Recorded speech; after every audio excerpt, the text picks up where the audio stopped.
বুজুর্গদের যত মাজার আছে, বুজুর্গদের যত কবর আছে, সেই কবরগুলোকে যারা পাকা করেছে অনেক বড় গুনাহের কাজ করেছে। সেই কবরগুলোর উপর যারা দালান কোঠা নির্মাণ করেছে, কোন ইমারত নির্মাণ করেছে, সুস্পষ্ট আল্লাহর নবীর সহিহ হাদিস লঙ্ঘন করে তারা বুজুর্গদেরও অভিশাপ কুড়িয়েছে, আল্লাহর নবীর হাদিসের বিরোধিতা করে তারা বড় ধরনের পাপ করেছে। এই সব কথাগুলি তার আপন জায়গায় সঠিক, তবে মনে রাখতে হবে এই সকল বড় বড় বুজুর্গ, শাহজালাল মুজাররাদি আমানি, খানজাহান আলী, শাহ ফরাদ রহমতুল্লাহ আলাই, বায়াজিদ বুস্তামি, সমস্ত বড় বড় বুজুর্গ যাদের কবর পাকা করেছেন, এই কবরগুলো এই সমস্ত বুজুর্গরা পাকা করেন নাই। পাকা হয়েছে ওনাদের মৃত্যুর আগে না পরে? তাহলে মৃত্যুর পরে যেটা পাকা হলো ওটা ওনারা করছেন না পরবর্তীতে কেউ করেছে? পরবর্তীতে যারা করেছে তারা ভুল করেছে, অন্যায় করেছে। তারা যখন অন্যায় করেছে, এরপরে সেই বুজুর্গদের কবরগুলোকে কেন্দ্র করে শিরক বিদআতের আখড়া বসিয়েছে কিছু মানুষ। কাজেই এই ক্ষেত্রে আল্লাহর পয়গম্বরের সিরাত অনুযায়ী আমাদের কর্মপন্থা হতে হবে, আমাদের এই সকল কবরগুলো থেকে শিরক এবং বিদআত নির্মূল করতে হবে, এমন ভাবে করতে হবে যেন মানুষ বিভ্রান্তির শিকার না হয়।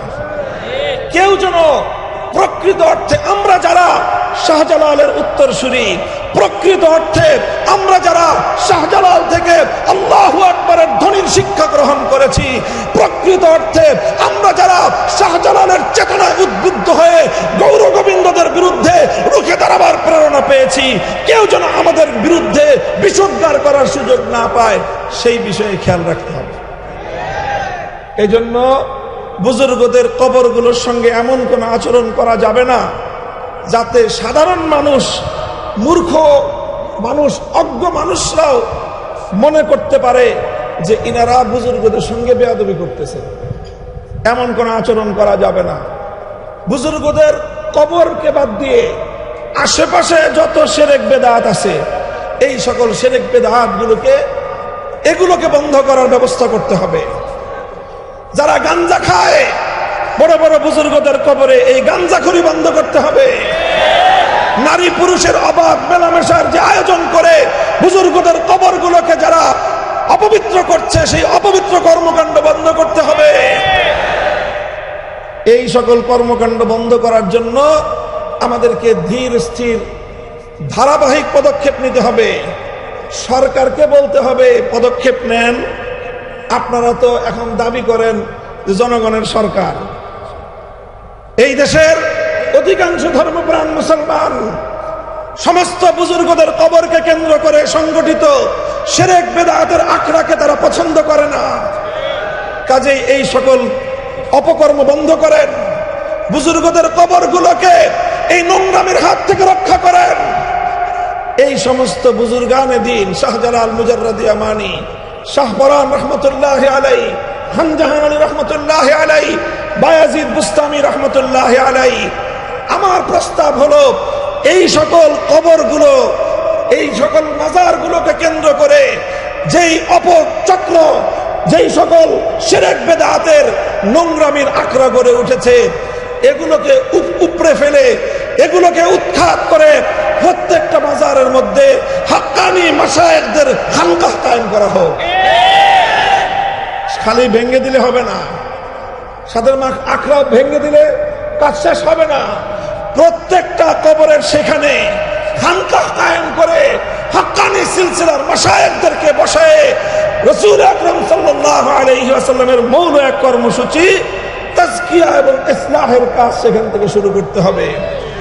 বায়াত করেন, কাকে কোন মাজারে বসাবেন ঠিক করেন, কাকে কোন মাজারে।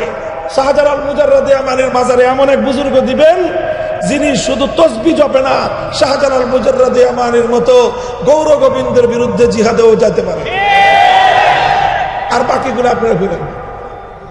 আমি একটা কথা বলে দিলাম শুধু, ইনশাআল্লাহ উলামায়ে কেরাম আমরা এইভাবে কাজ করব। কথা ঠিক?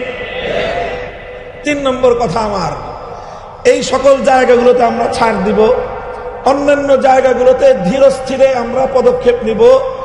আমরা আল্লাহ রসুল সাল্লাল্লাহু আলাইহি ওয়াসাল্লামের যে কর্মপন্থা ছিল, ধারাবাহিকভাবে ধীরে ধীরে তাদাররুজান মা তাআন্নি, ধীরে ধীরে আমরা এক একটা বিষয়কে পদক্ষেপ গ্রহণ করে বাস্তবায়নের দিকে অগ্রসর হয়ে যাব। হযরত রাসূল আকরাম সাল্লাল্লাহু আলাইহি ওয়াসাল্লামের মক্কা বিজয়ের সময়ের একটা ঘটনা আমি বলবো ছোট্ট করে। আল্লাহর নবী মক্কা বিজয়ের পরে আম্মাজান হযরত আয়েশা রাদিয়াল্লাহু আনহার কাছে নিজের একটা আকাঙ্ক্ষা ব্যক্ত করলেন, অভিব্যক্তি ব্যক্ত করলেন যে আমার মনে চায় আমি আল্লাহর ঘর বাইতুল্লাহ শরীফের মধ্যে 3টা পরিবর্তন আনি। কয়টা পরিবর্তন? 3টা। প্রথম পরিবর্তন হলো আমার মনে চায় আমি বাইতুল্লাহ শরীফটাকে ইব্রাহিম আলাইহিস সালাতু ওয়াস সালামের বেনা ওনার ভিত্তির উপর পুনর্নির্মাণ করি। অর্থাৎ লম্বা ইতিহাস, বর্তমান যে কাবা শরীফ এটা ইব্রাহিম আলাইহিস সালাতু ওয়াস সালামের বানানো কাবা থেকে 2/3 নিয়ে বাইতুল্লাহ, আর 1/3 বাইতুল্লাহ শরীফের বাইরে আছে, যেটা হাতিম দিয়ে ঘেরাও করে রাখা। নবীজি বলেন আমার আকাঙ্ক্ষা হয় যে ওই 1/3 যেটা বাইতুল্লাহর বাইরে আছে সেটাকেও বাইতুল্লাহর ভিতরে অন্তর্ভুক্ত করে দেই। এটা হলো একটা পরিবর্তন করতে মনে চায়। দ্বিতীয় পরিবর্তন করতে মনে চায় যে আমি বাইতুল্লাহর দরজাটা, এখন মানুষের মাথা সমান উঁচু আছে বাইতুল্লাহর দরজার পাটাতন, আমার মনে চায় সেটাকে ভেঙে জমিনের সাথে মিশিয়ে দেই। যেমন অন্যান্য ঘরের দরজা, মসজিদের দরজা যেরকম থাকে ফ্লোর বরাবর, আমার মনে চায় বাইতুল্লাহর সেই দরজাটা নিচু করে ফ্লোর বরাবর করে দেই। 2 নম্বর। 3 নম্বর মনে চায় আমি আরেকটা পরিবর্তন করি। এখন বাইতুল্লাহ শরীফের শুধুমাত্র একটা দরজা আছে, সেটা হলো পূর্ব দক্ষিণ কর্নারে। আমার মনে চায় ঠিক এই পূর্ব দরজা বরাবর পশ্চিম দিক দিয়ে আরেকটা দরজা বানিয়ে দেই, যাতে মানুষ এক দরজা দিয়ে বাইতুল্লাহ শরীফে ঢুকে আরেক দরজা দিয়ে বের হয়ে যেতে পারে। সেক্ষেত্রে অধিক পরিমাণ মানুষ আল্লাহর ঘর বাইতুল্লাহ শরীফের মধ্যে কাবা শরীফের ভিতরে ঢুকবার সুযোগ পাবে। কয়টা পরিবর্তন?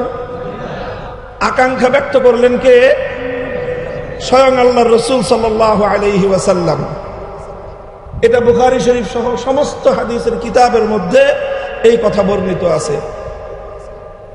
এই কথা আল্লাহর নবীজি বলছেন কখন? মক্কায় পরাজিত অবস্থায় না বিজয়ী অবস্থায়? যখন মক্কা মদিনার পরিপূর্ণ নিয়ন্ত্রণ ক্ষমতা আল্লাহর নবীর হাতে। স্বাভাবিকভাবেই প্রশ্ন জাগত যে হুজুর এখন আপনি যা চাইবেন সেটাই তো হবে, তা আপনি মক্কা বাইতুল্লাহকে পুনর্নির্মাণ করেন, বড় করে দেন, দরজা নামায় দেন, আরেকটা দরজা বানায় দেন, আপনি যা বলবেন সেটাই তো ফরমান, সেটাই রাষ্ট্রীয় হুকুম, সেটাই শরীয়তের হুকুম, আপনার কথার সাথে তো বিরোধ করবার কারো শক্তি এখন আর নাই। আল্লাহর নবী বললেন যে এটা যদি আমি এখন করি তাহলে কিছু সাধারণ মানুষের মধ্যে, যাদের বুঝ কম, যাদের জ্ঞান কম, যাদের ইলম কম, যারা নতুন নতুন মুসলমান হয়েছে, ইসলামের প্রতি এখনো তাদের পরিপূর্ণ আস্থা বিশ্বাস তৈরি হয়নি, তারা বিভ্রান্তিতে পড়বে। এই জন্য এই কাজগুলো আমি করতেছি না। ইমাম বুখারী রাহমাতুল্লাহি আলাইহি এই হাদিসকে সামনে রেখে একটা অধ্যায় স্থাপন করেছে, বাবু মান তারাকা বা'যাল ইখতিয়ার মাখাফাতা আন ইয়াকসুরা ফাহমু বা'যিস সামি' ফায়াকাউ ফি আশাদ্দা মিনহু। ইমাম বুখারী বলেছেন যে অনেক অনেক উত্তম কাজ ছেড়ে দিতে হয়। কি করতে হয়? কিছু কিছু উত্তম কাজ ছেড়ে দিতে হয়। কেন? কারণ ওই উত্তম কাজটা করতে গেলে কিছু মানুষ সেটা বুঝতে পারবে না, না বুঝে তারা অনেক বড় বিভ্রান্তিতে পড়ে যাবে। সেই সকল মানুষগুলোকে বিভ্রান্তির হাত থেকে বাঁচানোর জন্য মাঝে মাঝে কিছু কিছু উত্তম কাজও ছেড়ে দিতে হয়। যেমন এই ক্ষেত্রে আল্লাহর নবী বাইতুল্লাহ শরীফকে সংস্কার করার কাজটা করেন নাই, ছেড়ে দিয়েছেন। কেন? যাতে ওই নব মুসলিম মানুষগুলো যেন বিভ্রান্তির শিকার না হয়ে যায়। কাজেই